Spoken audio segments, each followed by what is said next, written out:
안녕하십니까. 오늘은 로마서 5장 18절의 말씀 살펴보도록 하겠습니다. 한 범죄로 많은 사람이 정죄에 이른 것 같이 의의 한 행동으로 말미암아 의롭다 하심을 받아 생명에 이르렀느니라. 자, 오늘 이 로마서 5장 18절의 말씀 중에서 이 한 범죄 그리고 의의 한 행동,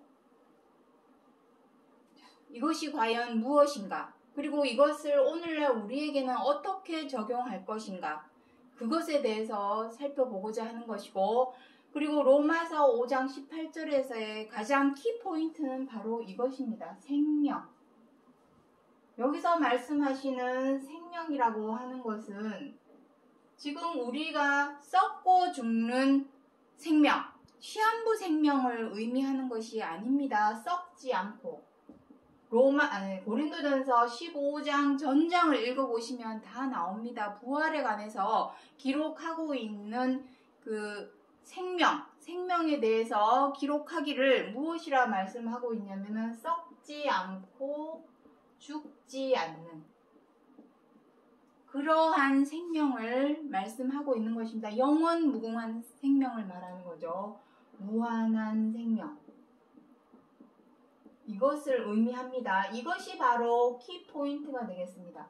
의의 한 행동으로 말미암아 생명에 이르렀느니라 라고 마치 생명에 이른 것처럼 기록을 하고 있지만 이것은 약속의 말씀입니다. 이렇게 이루어지기를, 이렇게 응하기를 하나님께서 미리 약속해 주신 말씀입니다. 하나님은 미쁘신 하나님이시여. 미쁘다는 것은 믿음직스러운 하나님이시다. 이런 말씀이죠. 다시 말해서 생명에 지금까지 이 세상에 썩지 않고 죽지 않는 생명에 이르는 사람이 있습니까? 우리는 다 죽는 것으로 알고 있습니다. 언젠가는.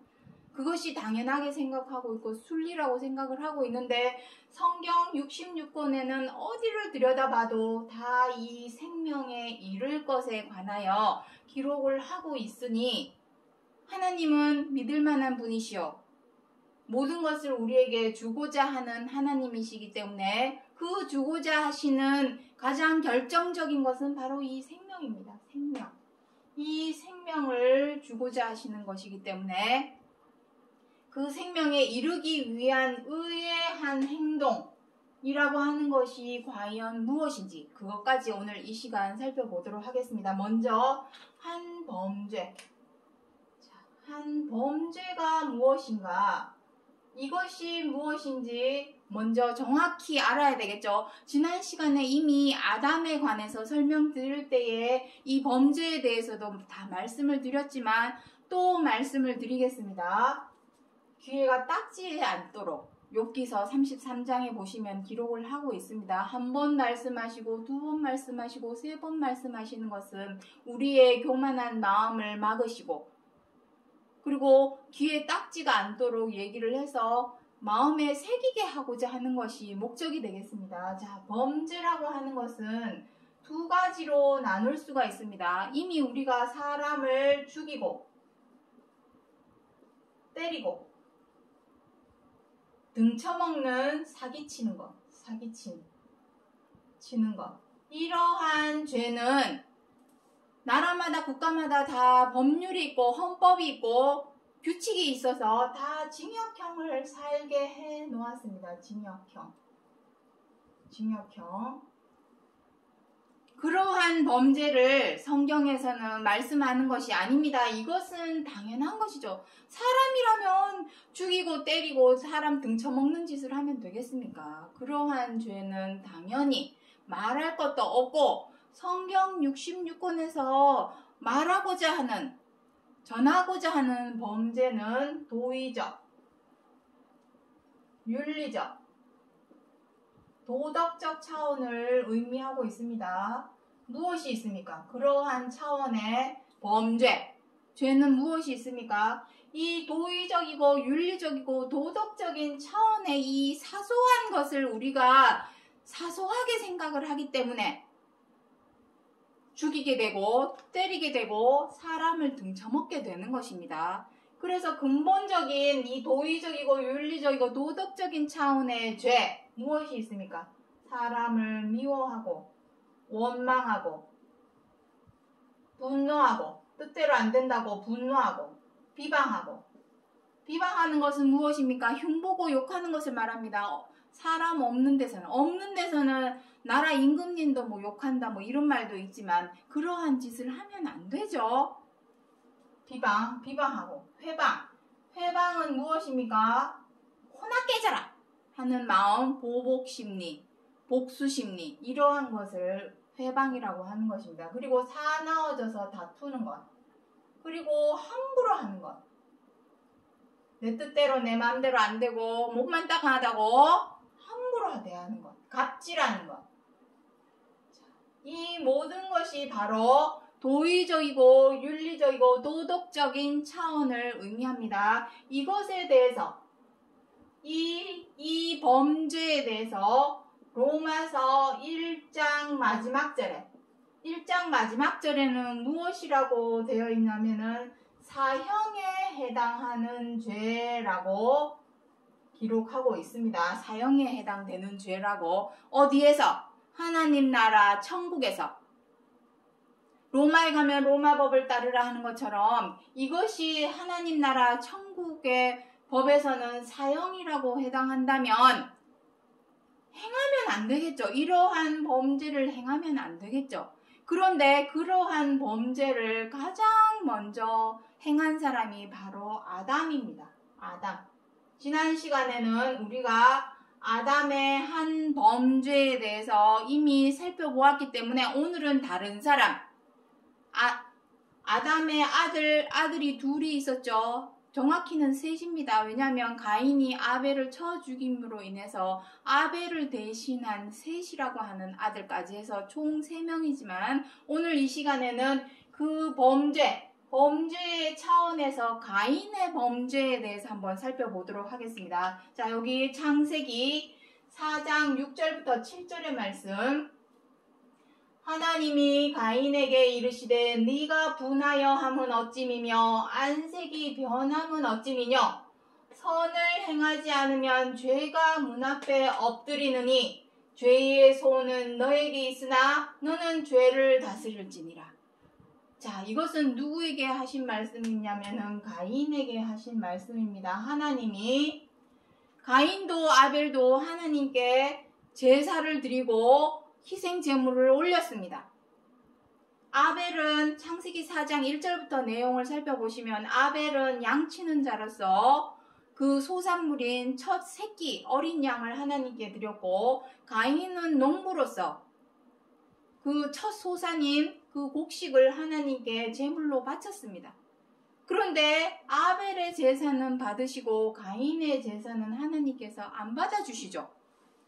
그것에 분하여서 누구는 이뻐하고 아벨은 이뻐하고 누구만 사랑하고 이런 앙심을 품고 동생 아벨을 쳐 죽이게 됩니다.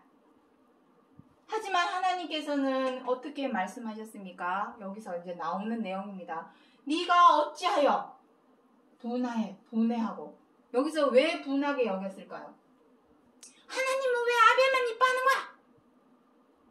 질투, 시기심이죠. 분하게 된 이유는 시기심, 질투심. 이것을 야고보서 3장 14절로 16절에 보시면 무엇이라 기록을 하고 있냐면 이것이 바로 세상적이요, 정욕적이요, 마귀적이다라고 기록을 하고 있습니다. 이것이 바로 마귀짓입니다. 우리는 교회 다니는 사람들이 뭐랍니까? 마귀야 물러가라. 교회 못 가게 한다고 저 사람 마귀야. 교회 일인데 왜 막아? 저 사람 마귀야.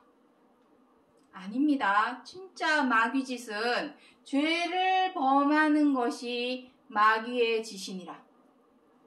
라고 기록을 하고 있습니다. 요한일서 3장 8절 이하에 쭉 읽어보시면 기록을 하고 있습니다. 이것이 바로 세상적이고 정욕적이고 마귀 짓입니다. 그리스도께서 요한복음 16장 33절에 무엇이랍니까? 보라, 내가 세상을 이기었노라.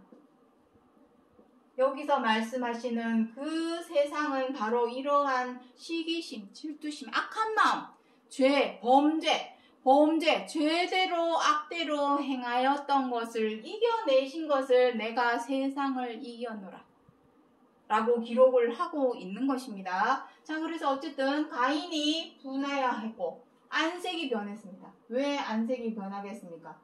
마음에 분노가 가득 차니 그 분노하는 마음이 어디로 표출이 된 것입니까? 얼굴에 표출이 된 것입니다. 얼굴이 울그락불그락해지죠. 사람이 화가 나고 분노가 치밀게 되면 어떻게 됩니까? 얼굴이 울그락불그락, 눈매도 무서워지고 그렇게 변하죠. 그 안색을 말합니다. 이렇게 된 것을 하나님께서 책망하시면서 무엇이랍니까? 너가 선을 행하였다면 무엇이 문제겠냐면은 선을 행하지 않기 때문에 죄가 문 앞에 엎드리느니, 여기서 말씀하시는 문은 어디를 말하겠습니까? 사람의 마음의 문, 입의 문. 여기서 문 하니까 무슨 집문을 말하는 것이 아닙니다. 마음의 문, 또 입의 문을 의미하는 것입니다. 왜냐하면 모든 사람의 죄와 악은 어디로 나옵니까? 입으로, 행동으로. 그렇기 때문에 여기서 말씀하시는 죄가 문 앞에 엎드렸다 하는 것은 입의 문을 의미하는 것입니다. 마음의 문을 의미하는 것입니다. 선으로 행하지 않으면, 사람이 선으로 행하지 않으면 항상 그 죄가 문 앞에 엎드려 있으니 너의 죄의 소원은 너에게 있지만 너는 죄를 다스릴지니라. 이것입니다. 이것대로 행하여야 되는데 가인은 이 하나님의 명령을 지켰습니까? 순종했습니까? 순종하지 않았습니다. 요한일서 3장 12절에 무엇이라 기록하고 있습니까? 가인은 악한 자에 속하여 동생 아벨을 쳐 죽였으니, 결국은 동생을 쳐 죽였습니다. 그 죄를 다스리지 못하고. 중요한 것은 이 가인을 말하고자 하는 것이 아닙니다. 창세기서 기록하고 있는 이 가인에 대해서 왜 요한 1서에 와서 또다시 기록을 하고 있느냐? 우리들도 그러하기 때문입니다. 그 시대에 가인만 욕할 것이 아니라 손가락질하고 가인만 욕할 것이 아닙니다. 성경 66권은 다른 사람에게 손가락질하라고 주신 것이 아니라 나 자신을 거울처럼 들여다보라고 주신 것이 바로 성경 66권입니다. 나는 과연 가인처럼 이렇게 행하지 않았는가? 나는 가인처럼 화가 치밀고 분노가 치밀어서 얼굴이 울그락불그락 한 적 없습니까? 여러분들은? 가인을 말하고자 함이 아니라 우리들도 이러하였음을, 그리고 선으로 행하여서 죄를 다스리게 하기 위하여 미리 기록하여 주신 약속의 말씀입니다. 성경 66권은 마태복음 5장 18절에서도 기록하고 있지만 1.1획이라도 다 이루리라. 한 글자 다 이루시겠다 하시는 약속의 말씀입니다. 그렇다면 이 역시도 우리에게 이루어야 할 약속의 말씀이겠죠. 내가 마음을 잘 다스리고 죄를 다스려서 늘 항상 한결같이 선으로만 행한다면 이것이 의의 한 행동입니다. 선으로 행하는 것. 그 의의 한 행동으로 말미암아 하나님이 무엇을 주시겠다 하시는 겁니까? 생명에 이르게 해주겠다. 생명의 문으로 들어가게 해주겠다. 지금은 우리가 어디에 있습니까? 썩고 죽는 사망의 구렁텅이에 빠져 있습니다. 그 구렁텅이에서 건져내어서 생명으로 옮겨주고 생명의 길로 들어가게 해주시는 것이 바로 그것이 구원입니다. 믿음의 결국, 믿음의 소망, 바로 구원이지 않습니까? 그 구원에 이르는 것은 말로만, 입으로만, 혀로만 믿습니다, 주여 주여 한다고 해서 구원을 얻는 것이 절대로 아닙니다. 이제는 그렇게 두리뭉실하게 믿으면 구원을 받습니다, 예수 천국, 불신 지옥, 이런 말 이제는 통하지 않습니다. 구체적이고 명확하게 정확하게 어떻게 해야 내가 생명에 들어가고 구원을 얻을 수 있는지를 논리정연하게 설명을 해서 그 길로 인도를 해줄 수 있어야 그것이 진정한 목자요, 진정한 제사장이지 말로만 입으로만 믿습니다, 믿으십시오, 그러면 구원을 얻습니다. 얼마나 말하기 좋습니까? 아주 말로 하기는 편하기가 아주 좋습니다만 이제는 그런 말로 생명을 운운하고 구원의 말을 운운하는 시대는 이제 끝났습니다. 어떻게 하여야 정확하게 생명의 문으로 들어갈 것인지, 구원으로 얻을 수 있는지 그것을 알려주고 전하여 주어야 할 시대가 왔습니다, 이제는. 자, 그래서 중요한 것은 또 있습니다. 무엇이냐면은 우리는 아담의 후예입니다. 자, 아담의 후예. 왜냐하면 로마서 5장 12절부터 5장입니다. 5장 12절부터 14절에 무엇이라 기록하고 있습니까? 아담의 범죄로 말미암아 많은 사람 또한 죄를 지었다.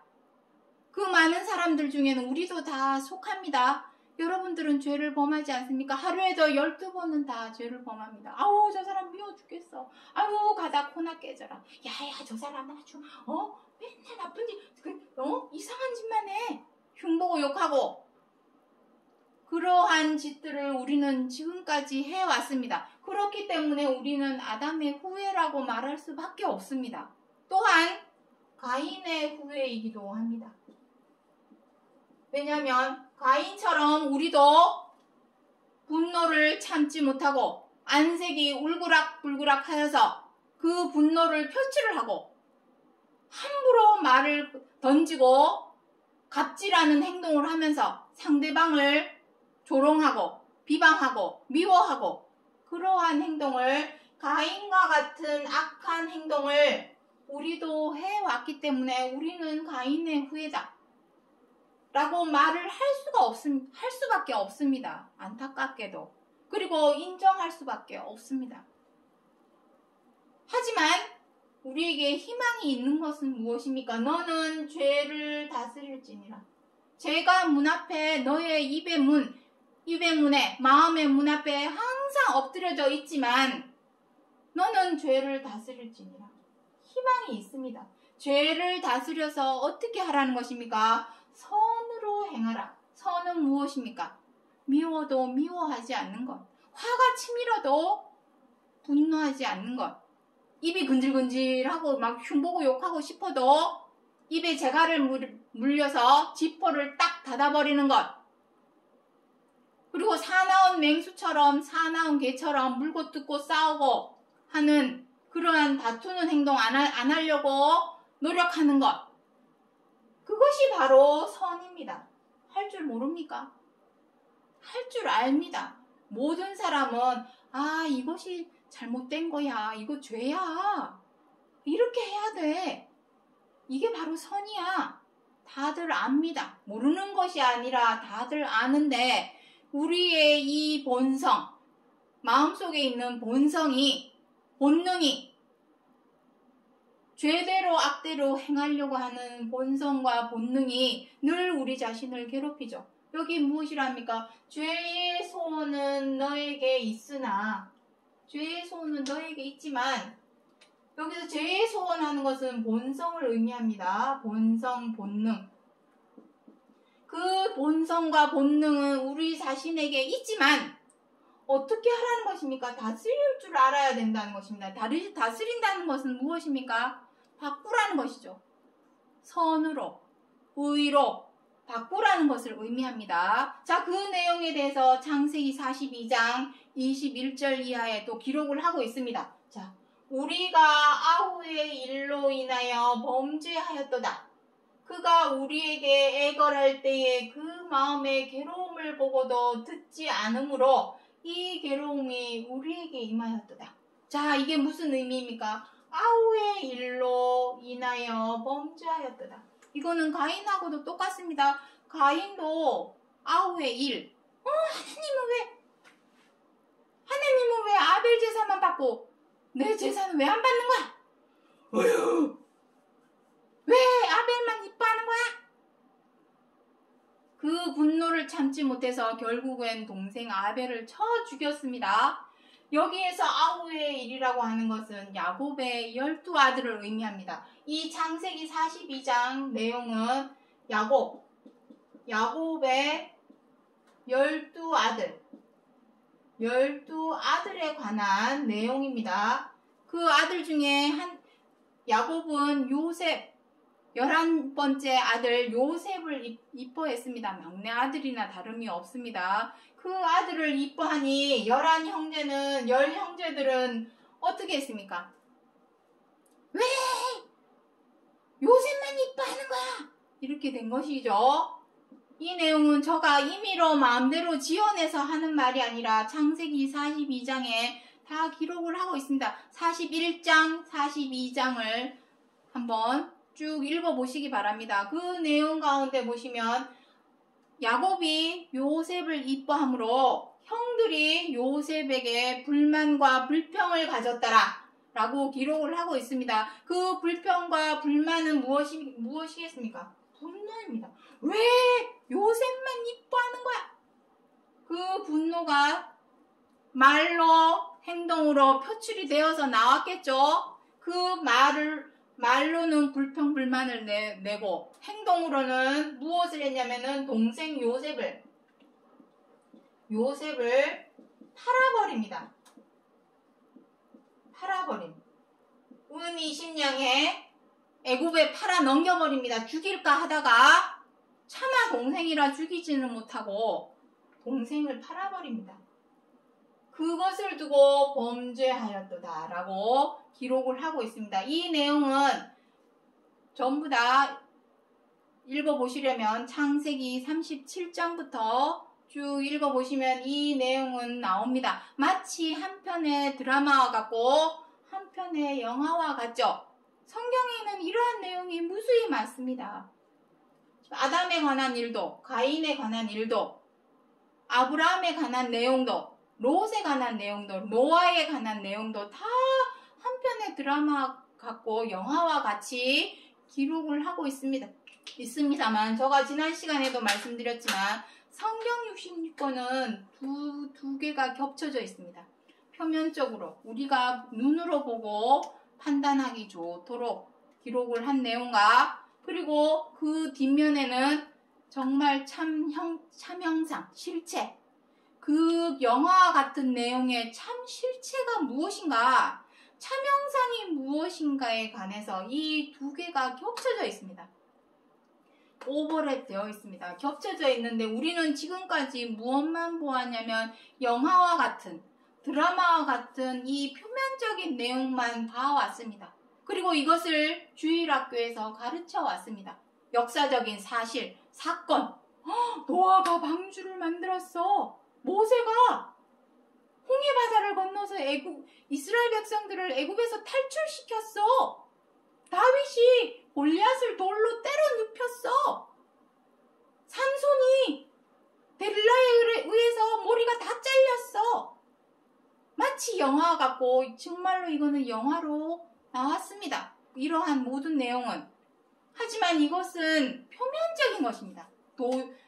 초보적인 일부분, 부분적인 것에 불과한 것입니다. 도의 초보입니다. 이것은 초보에 불과합니다. 우리가 알아야 할 것은 이 초보, 부분적인 것이 아니라, 표면적인 것이 아니라 그 뒤에 숨어있는 참형상, 참실체, 이것을 알아야만이 우리가 하나님의 생명의 길로 들어갈 수가 있게 됩니다. 구원으로 들어갈 수 있게 됩니다. 그래서 오늘 이 요셉에 관한 내용, 이 범죄한 내용, 이것은 누구와 많이 닮아 있습니까? 자, 누가복음 24장 44절에 무엇이라 기록을 하고 있냐면 모세의 율법과 선지자의 글과 다윗의 글, 다윗의 이 글이 어떻게 해야 된다고 합니까? 나에게, 여기서 나라고 하는 것은 그리스도를 의미합니다. 나에게 응하고 이루어져야 하리라. 이루어져야 하리라 라고 기록을 하고 있습니다. 다시 말해서 이 창세기 37장부터 시작되는 이 요셉, 야곱과 12아들에 관한 이 내용도 단순히 이 12아들에 관한 말씀이 아니라, 단순히 요셉에 관한 말씀이 아니라, 이 말씀이 누구로 응하였습니까? 그리스도. 여기서 12아들이라고 하는 것은 유대인들을 의미하겠죠. 그리스도께서 무엇이라 했습니까? 요한복음 2장에서 누가 나의 혈육이요 나의 모친이요 나의 형제냐?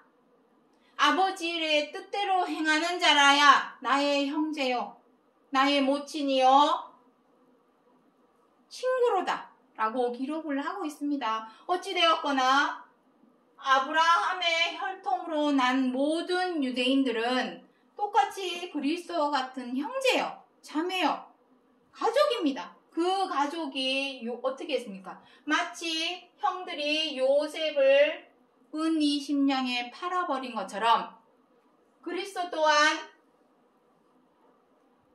제자요, 형제였던 가족이었던 가룟 유다에 의해서 유대인들에게 은 30냥에 팔아넘기는 내용이 사복음서에서 기록을 하고 있습니다. 이 말씀은 이렇게 응하는 것입니다. 중요한 것은 여기서 무엇을 알아야 되냐면은 이 범죄, 아우의 일로 인하여 범죄하였도다. 그 범죄는 무엇입니까? 야곱이 요셉만을 이뻐하니 그 마음에 들어있는 불평과 불만, 그 분노가 표출이 되어서 말과 행동으로 표출이 되어서 행동으로 옮겨졌죠. 그 범죄, 팔아넘긴 그 범죄. 그리고 그가 우리에게 애걸할 때 살려주세요. 요셉이 살려주세요. 애걸을 할 때에 형들은 어떻게 했습니까? 모른 채 해버렸죠. 팔아넘겨버렸습니다. 애국으로.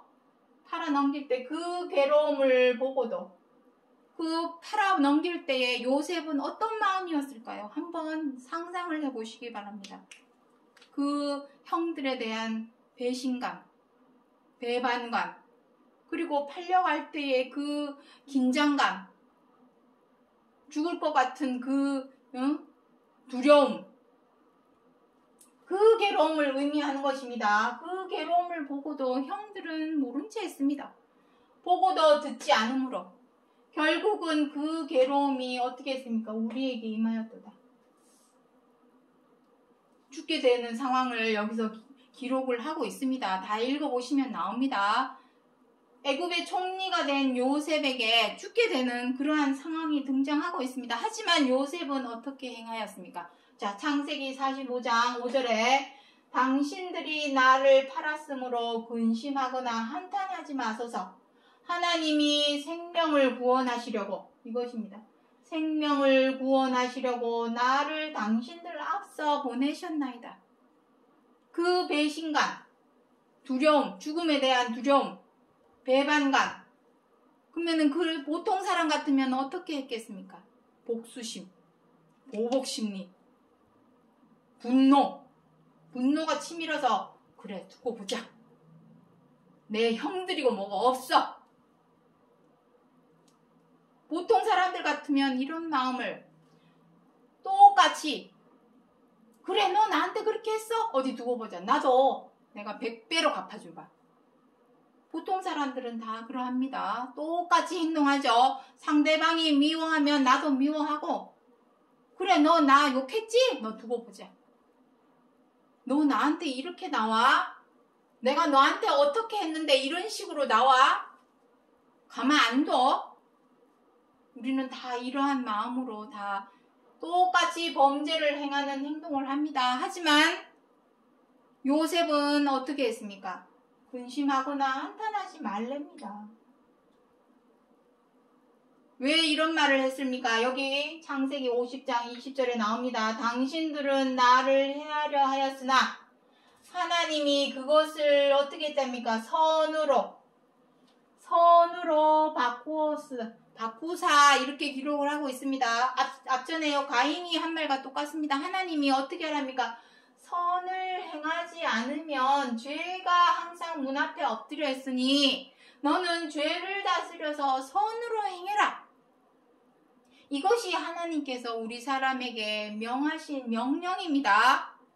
그것을 요셉은 어떻게 했습니까? 그 명령대로 가인은 그 명령대로 지키지 않음으로써 결국은 동생 아벨을 쳐 죽였고 요셉은 그 악한 마음 어이구 내가 저 형들 내가 다 없애버릴 거야. 다 죽여버릴 거야. 우리는 다 막장 드라마 보시면 다 나옵니다. 얼굴에 점 하나 찍고 사람이 바뀌죠. 변화됩니다. 아내의 유혹 드라마나 나옵니다. 그런 막장 드라마에 보면은 다 그 배신감을 주체하지 못해서 다 복수를 하는 내용이 나오죠. 그것이 바로 사람입니다. 하지만 죄를 다스려서 선으로 행하라. 이것이 하나님께서 우리 사람에게 주문하시는 명령입니다. 가인은 그 명령을 지키지 않았고 요셉은 그 명령을 지켰습니다. 그것을 선으로 바꾸사 독하고 악한 마음으로 앙심을 품고 복수를 한 것이 아니라 만민의 생명을 구원하게 하셨으니 형들은 죽을까봐 벌벌벌 떨었지만 요셉은 그 형을 비롯한 아버지 요셉까지 애굽으로 데리고 와서 배불리 먹게 하고 애굽에서 어떻게 합니까? 생육하고 번성하고 충만해져서 민족을 이룹니다. 이스라엘 민족을 이룹니다. 그래서 모세 시대까지 짝짝짝 연결이 되는 내용이 되겠습니다. 자, 어찌되었거나 선으로 바꾸어서 행동할 때 이것이 바로 의의한 행동입니다. 의의한 행동. 밉다고 미워하는 것이 아니라 마음에 안 든다고 흉보고 욕하는 것이 아니라 내가 배신감이나 배반감을 느꼈다고 복수를 하는 것이 아니라 어떻게 하는 것입니까? 그러한 독하고 악한 마음을 선으로 바꾸어서 미워하지 않고 분노하지 않고 흉보고 욕하지 않고 선으로 바꿀 때에 그 선의 그 한 행동이 나뿐만 아니라 무엇을 한답니까? 만민의 생명을 구원하는 것. 이것이 바로 구원의 모습입니다. 이 내용을 응하고 이루신 분이 누구입니까? 바로 이 그리스도입니다. 그리스도는 어떻게 했습니까? 유대인들은 가족이요, 아브라함의 한 혈통이요, 형제요, 자매인데 그리스도에게 어떻게 했습니까? 미워하고 비방하고 때리고 침뱉고 조롱까지 했습니다. 조롱도 하고 이걸로 끝나지 않았죠. 어떻게 했습니까? 은산진량에 팔아버립니다. 요셉처럼 팔아버리기만 했습니까? 더 했습니다. 뭐 했습니까? 십자가에 죽여라! 요한복음 19장의 1절부터 보시면 나옵니다. 죽여라! 십자가에 죽기까지. 십자가형. 그 죽음 앞에 얼마나 두려웠겠습니까? 그리고 한 혈육이요, 형제요, 제자요, 친구였던 유대인에게 죽임까지 당하고 온 삼십냥에 팔아버리고 그 배반감이나 배신감은 이루 말할 수가 없겠죠. 하지만 그거를 똑같이 되어서 물고 뜯고 싸웠습니까? 복수를 했습니까? 아닙니다. 요셉처럼 어떻게 했습니까? 그것을 선으로 바꾸었다. 그리스도께서. 이 모든 말씀을 그리스도께서는 전하고 알리고 가르치는 것만이 아닙니다. 몸소 실천하여 행동으로 옮긴 것입니다. 선으로 바꾸는 이 행동이 바로 십자가의 죽으심입니다. 십자가의 죽음. 자, 이것이 바로 십자가의 죽으심입니다. 왜냐하면 선으로 바꾸는 것이 동전 앞뒤 뒤집듯이 확 바뀝니까? 여러분들 잘 알고 있지 않습니까? 아이고 좀 미워 죽겠는데, 마음에 안 들어 죽겠는데, 못마땅한데 그게 손바닥 뒤집듯이 선한 마음으로 바뀝니까? 절대로 바뀌지 않습니다. 노력이 필요합니다. 노력. 이겨내려는. 내가 믿지만 미워하지 말자. 미워하지 말자. 저 진짜 꼴배기 싫은데, 꼴배기 싫지만 그러지 말자. 그러지 말자. 노력을 해야 됩니다. 선으로 바꾸는 행동, 이 의의 한 행동으로 변화되기까지는 삶 속에서, 생활 속에서 노력이 필요합니다. 이 세상에 노력 없이는 되는 것이 없습니다. 노력을 해야 합니다. 그 노력으로 내가 비로소 선으로 바꾸기 시작하면 한 번이 어렵지, 한 번이 2번 되고 2번이 10번이 됩니다. 똑같습니다. 연쇄살인범도 그럽니다. 사람 한 번 죽이기가 어렵지 한 번이 10번 됩니다. 모든 것이 다 그러합니다. 루틴. 습관입니다. 습관. 한 번이 어렵지 한 번이 2번 되고 2번이 3번 되고 3번이 10번 됩니다. 처음에만 선으로 바꾸는 것이 어렵지만 그것이 반복해서 내가 노력을 하다 보면 나중에는 노력 필요 없을 정도로 자연스럽게 선으로 바뀐 행동을 하게 됩니다. 그것이 바로 십자가의 죽으심이다. 자, 그 내용에 대해서 이제 마지막으로 빌립보서 2장 3절부터 8절에 보도록 하겠습니다. 오직 겸손한 마음으로 자기보다 남을 낮게 여기라. 겸손한 마음. 이것이 중요합니다. 선으로 바꾸기 위해서는 무엇부터 바꾸어야 되냐면은 악하고 독한 마음을 겸손한 마음으로 바꾸어라. 그리고 자기보다 남을 낮게 여기라. 저 사람이 겸손해졌는지 낮추었는지 뭘로 알 수 있을까요? 나 겸손한 사람이야. 말은 누가 못합니까? 말로 100번 1000번 필요 없습니다. 행동을 봐야 하는 것이죠. 그럼 뭘로 알 수 있을까요? 저 사람이 겸손해졌는지. 겸손해졌다면은 무슨 행동을 하겠습니까? 상대방을 이해하려고 하겠죠. 잘 안 나오죠. 저 사람이 겸손한 마음으로 바뀌었는지 아닌지 알 수 있는 방법은 상대방을 헤아려 이해하려고 합니다. 첫 번째. 그리고 두 번째는 존중해 주려고 합니다. 그리고 배려해 주려고 합니다. 그리고 양보해 주려고 합니다. 이것이 바로 저 사람 겸손해졌구나 라고 알 수 있는 것입니다. 말로 입으로 혀로 100번 1000번 나 겸손한 사람이야 필요 없습니다. 행동으로 나타나는 것입니다. 행동으로. 자기보다 남을 낮게 여기라. 그리스도는 어떻게 했답니까? 자기를 비워 종의 형체를 가져서 낮추시고 죽기까지 복종하셨으니 곧 십자가에 죽으심이라. 이것입니다. 우리 사람들은 어떻게 합니까? 남들이 나를 떠받들어주고 섬겨주고 좋은 말만 해주고 이러기를 좋아하죠. 하지만 반대가 되어야 됩니다. 내가 다른 사람을 섬겨주는, 섬긴다고 하니까 어유 오셨습니까? 뭐 이런 섬김을 말하는 것이 아닙니다. 겸손한 마음, 나보다 남을 낮게 여기는 이러한 마음이 섬기는 마음입니다. 이것을 무엇이랍니까? 그리스도의 마음. 이것이 바로 그리스도의 마음입니다. 이 마음을 가졌으면 그리스도겠네요. 그리스도께서 두 번째 다시 오신다고 하시는 약속이 우리에게 남아 있는데 다들 그리스도를, 다시 오실 그리스도를 기다리고 있습니다. 근데 왜 안 와?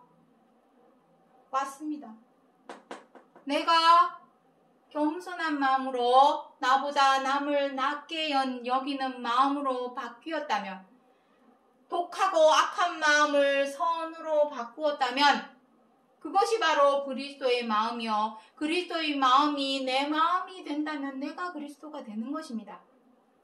보살이, 관세음보살이 따로 있는 것이 아니죠. 다들 불가에 가면 그렇게 얘기합니다. 모두가 다 보살이다. 맞습니다. 모두가 다 그리스도가 되어야 합니다. 그리스도에게 붙은 자, 그리스도에게 속한 자, 그리스도로 옷 입은 자, 그들이 바로 그리스도입니다. 그리스도 왔네요. 다른 것이 그리스도가 오는 것이 아닙니다. 두 번째 오신다고 하신 약속, 그 그리스도의 영, 그리스도의 마음으로 내가 바뀌고 변화된 것이 바로 그리스도가 오신 것입니다. 그렇게 되기 위해서는 어떻게 하라는 것입니까? 종의 형체를 가져라. 어떤 종? 다른 사람을 나보다 낮게 여겨서 섬기는 그러한 마음의 종. 그러한 종으로 낮추어 죽기까지 노력을 했다는 겁니다. 그리스도께서도 노력 없이는 되는 것이 아닙니다. 왜냐하면 그리스도도 태어났을 때는 다 우리와 똑같은 사람, 죄의 종의 형체로 태어났다. 로마서 8장 3절에서는 우리와 같은 죄된 모양으로 태어나셨다. 다 기록을 하고 있습니다. 하지만 어떻게 했습니까? 우리와 달랐던 점은 믿다고 미워했던 것이 아니라, 배신감을 느꼈다고 복수를 하는 것이 아니라, 그 마음을 선으로 바꾸어서 나보다 남을 낮게 여기는 겸손한 마음으로 바꾸기 위해서 노력을 하였다. 그것이 바로 그리스도의 죽으시며 그리스도의 고난이다. 우리 지난 시간에 다 이 죽으심에 대해서도 설명을 드렸습니다. 죄에 대하여 단번에 죽는 것, 죄의 몸을 멸하는 것, 멸하여서 선으로 바꾸는 것, 이것이 바로 의의 한 행동입니다. 자, 오늘 본문의 말씀 보도록 하겠습니다. 이 의의 한 행동으로 말미암아 어떻게 된답니까? 의롭게 되는 것입니다. 지금까지는 우리가 다 죄를 범함으로 우리는 다 악인이었습니다. 악인. 하지만 그 죄되고 독하고 악한 마음을 변하여 선으로 바꾸는 이 의의 한 행동으로 말미암아 우리가 의롭다 하심을 받았으니 의인이 되겠죠. 이제는 의인이 되어야만이 생명, 썩지 않고 죽지 않는 무한한 차원의 생명의 길로 들어간다. 이것이 바로 구원입니다. 하나님을 믿는다면, 그리스도를 믿는다면, 말로만, 입으로만, 혀로만 믿습니다. 주여 주여. 그거 원하시는 것이 아닙니다. 믿는다면, 너희가 나를 사랑하면 계명을 지키리라. 요한복음 14장 15절에서 그리 기록을 하고 있습니다. 그래야만이 생명으로 들어가고 구원을 얻는다. 그것을 말씀하고 있는 것입니다. 이 말씀은 이미 이루어진 말씀도 아니요. 사도 바울이 말씀을 하죠. 골로새서 3장입니까? 이미 이루었다 하면도 아니요. 이미 얻었다 함도 아니요. 그것을 이루기 위하여 쫓아가노라. 지금 우리가 그러합니다. 이것은 이루어진 말씀도 아니요. 이미 우리가 얻은 것도 아니에요. 구원을 얻은 사람 없습니다. 지금 아무도 없습니다. 우리가 죄 가운데 허덕이고 있는데 어디서 과연 건짐을 받았나요? 어디서 구원을 받았습니까? 우리는 구원을 얻은 것도 아니요. 생명에 이르렀다. 이루어진 것도 아니요. 이것을 쫓아가고 있는 중입니다. 살기 위해서, 생명에 들어가기 위해서, 구원을 얻기 위해서, 그거 하나 얻기 위해서 쫓아가는 중에 있습니다. 이것은 약속의 말씀입니다. 이렇게 되어야 한다라는 것을 말씀하신 약속의 말씀이 오늘 제목 보도록 하겠습니다. 의의 공효는 화평이요 그 결과는 영원한 안전이라. 공효가 무엇입니까? 공효. 자, 이 공효는 불가에서는 공덕이라 표현합니다. 공덕을 쌓아라. 성경에서는 고린도전서 3장에 나옵니다. 3장에 보시면은 공력이라 기록하고 있습니다. 공로라고도 다 같은 맥락의 말입니다. 우리가 의대로, 선으로, 우리의 악하고 독한 이 마음을 선으로 바꾸고 의로 행한다면 그 받을 상은 바로 화평이요. 그 결과는 무엇이랍니까? 영원한 안전. 이 세상에 영원한 것이 어디가 있습니까? 하나님께 있는 이 무한한 차원의 생명, 영원무궁한 차원의 생명. 이것은 영원한 안전이란 말은 영원한 생명을 의미합니다. 이 안전. 우리는 내일 일을 알 수 없고 한치 앞을 볼 수 없는 진짜 파리 같은 목숨입니다. 어디서 어떻게 사고를 당하고 어떤 자연재해로 죽을지 알지 못하는 우크라이나에 전쟁이 일어날 거라고 누가 예측을 했습니까?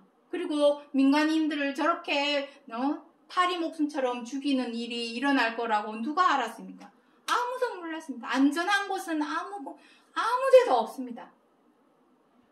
정말로 우리가 안전한 생명으로 들어가기 위해서는 하루빨리라도 노력해서 죄되고 악한 이런 앙심을 품는 이런 독한 마음을 빨리 벗어버리고 선으로 바꾸어서 의로 행하는 이 행동으로 행하여야만이 썩지 않고 죽지 않는 생명, 영원한 안전으로 들어갈 수 있다는 것을 로마서 5장 18절에서 미리 약속하여 주신 약속의 말씀이라는 것을 기억해 주시기 바랍니다. 오늘 여기까지 하고 마치겠습니다. 감사합니다.